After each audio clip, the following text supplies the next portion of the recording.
So without further ado, let's start reading his advice. This was what he said. Well, getting all the education and the practical experience, and then having the patience to do it day in and day out. Day in and day out. It's not easy, let me tell you. It's like the restaurateur serving great food every meal. It's not easy, but that's how you make a great restaurant. That's how you make a great car dealership. Service every day. You can't miss the ball. You've got to hit the ball out of the park every day with service. And the same with technology. In our lifetime, we've seen many companies go in the tank because they weren't able to innovate. Or actually, they didn't figure out a product or service that really served the customer well. They lost their customers. Never lose a customer. Figure that one out. So this is just very fascinating. Let me just break this down to you. It may seem like generic advice, but it's actually decent advice. So in the book, Seven Habits of Highly Effective People, it's a fascinating book, also a bestseller. I have my personal opinions on it. It's not the best thing ever, but there's this one story in the book that just illustrates the importance of not losing customers and really understanding what the customers value. Long story short, these people took over a restaurant and they didn't understand their customers, so they were like, we're going to get rid of these items on the menu and just follow this. And initially, nothing really happened. But after a few months, the customers stopped coming in because they lost one of their best items on the menu, which was the soup item. And initially, it seemed like the customers didn't really care, but over time, it destroyed the business. So that really correlates with what this person says. As far as the point about consistency and keeping it going day in and day out for a sustained period of time, that's something Steve Jobs has mentioned. Like, you can do this for maybe a couple weeks, but can you keep this level of consistent quality for years on end? That's very tough to do. As far as that point about innovation goes, I think that's very important. Sam Walton, who's probably made the most money in the history of mankind through business, or one of the people who's made the most in mankind through through Walmart, starting with his first Walmart store and branching out. One of the things he says is change. He's always embracing change, and he's always adapting to new technology and staying vigilant. And before I read that book, I would have not expected someone as old-fashioned or something like Walmart, which nowadays is this big chain, to be what it is and to embrace change. Like, you would expect someone like him to be part of like the old timers who are scared of change, but not Sam Walton. No, he was someone who was very vigilant, adapted to change, was on top of it and embraced it, and that allowed him to flourish, and it allowed Walmart to, keep pace with all the changes that took place. Because even for something like a discount retailer, whatever industry you would think is the least affected by technology or whatever have you, that's not always the case. There's constantly impacts and things going on in the industry. So vigilance keeps your company from going bankrupt or stagnant or old. And the last point, just about, I think we covered it all, basically. Yeah. And so let's move on to another passage which I think is quite useful. Again, it's really awesome when you finally stumble across these, rare pieces of advice where, this could have cost you thousands upon thousands of dollars to get from a successful person, just to get in front of this person, just to be able to talk to him and ask for this advice. Nowadays, if you look for it, you can get it close to free through my videos, through the internet, through these books that are fairly cheap. I mean, it's just astounding. Like, you can't even get close to these people. and nowadays you can indirectly in certain ways.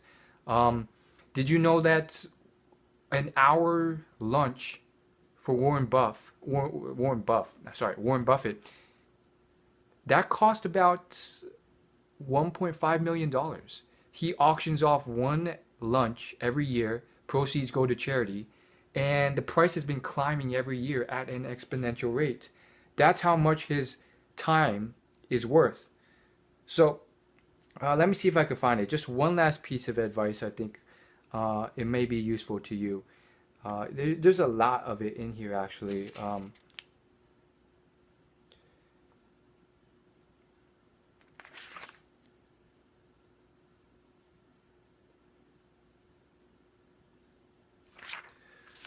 I'm sorry, it's gonna be kind of tough to find this. Bear with me here. Please bear with me.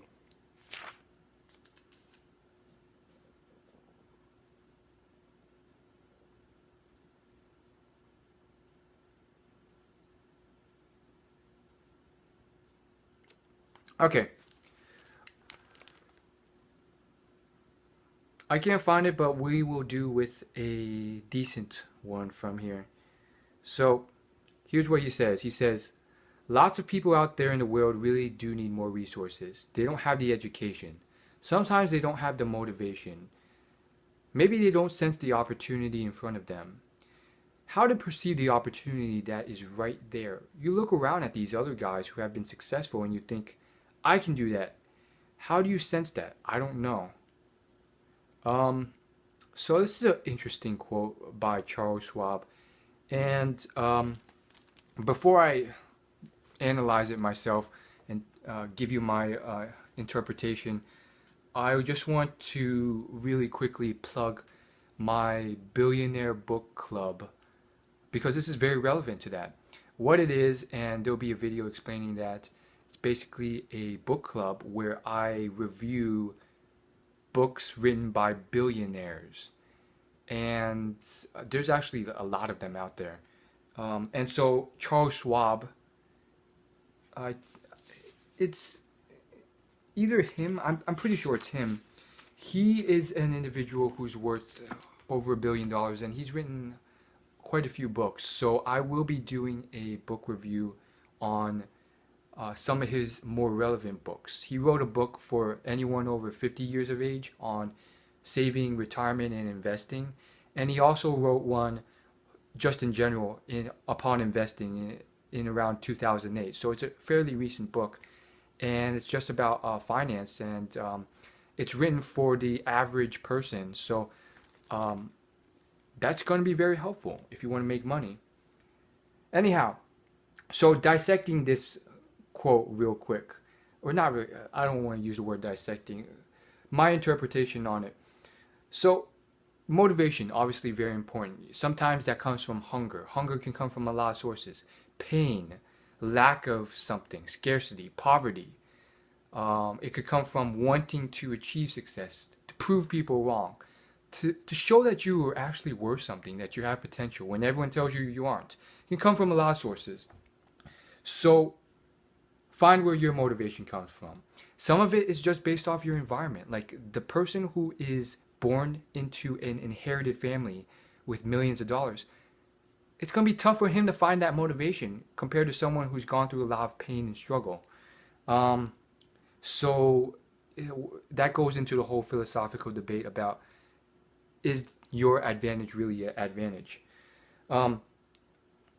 Resources, education. If you're watching this video, be very grateful because most likely you have access to the resources and education that you want. Don't give me those excuses. If you can watch this video on the internet, you're already blessed. There are plenty of free online courses. I mean, not even putting courses aside, like if you do enough digging, you can find anything you want online. Like if you want to learn about accounting, boom, it's free online. If you want to learn about computer programming, there are free websites on there teaching you. If you want actual courses, which I think is unnecessary, I mean, sometimes it's necessary, sometimes it's unnecessary, but Princeton, UPenn, they're offering like MBA courses for free. There should be no excuses. So be grateful. As far as opportunity, how do you sense that? Well, for me, I don't think it was something I could sense. I would say that when you read the right books, Napoleon Hill is a great author to start reading. Tony Robbins too. Not this book in terms of uh, that sort of stuff, but his other books. You will start realizing how much opportunity certain countries hold, and how much optimism is out there in the world, and how much is out there for you to grasp. And yeah, there's just so many examples. Napoleon Hill, he just lays example upon example upon example out there for you. It's just like this man, homeless. He used these laws of success that I've taught you: creativity, sense of purpose, enthusiasm, persistence. And he created all this wealth from this horrible situation by just moving dirt around or turning this piece of land into a farm or parking garage. He goes just like on and on and on. So I recommend Laws of Success. And let me just do a quick book review on Money Master the Game right here. I've almost finished the whole book now. I do think you want to take some of the stuff he says with a grain of salt. He does, I would say there's certain things he says about money. It's kind of, not misguided, but from a novice perspective, bless his heart. But it does seem to come from a standpoint of just, I'm talking to these people. I really don't know much about finance myself, but I'm trying to learn and just grasp it and take as much as I can from these millionaires and billionaires who have been studying finance and managing money for decades. But for the average person, there are plenty of points in this book that it will open your eyes. So my advice is, if you read this book, focus on the points where he's pretty much telling you, look at how these people are scamming you or taking your money. Because I definitely agree with his points on that. His points on passive investing, I agree with. As far as his points on asset allocation and,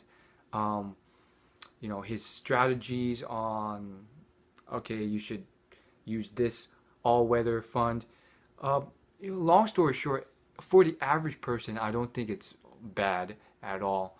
But just do your research, and for the average person, which you probably are, and you're just clueless about money, I do think, generally speaking, it's a good standpoint, and it's a good book, and I would recommend reading this rather than many others because it's a good starting point, and it will just show you about all the things you should avoid and all the scams people are doing to take your money. So yeah, that's all I gotta say. As always, like and subscribe. Thanks so much for watching this video. Hopefully I will see you later in my next video. Peace.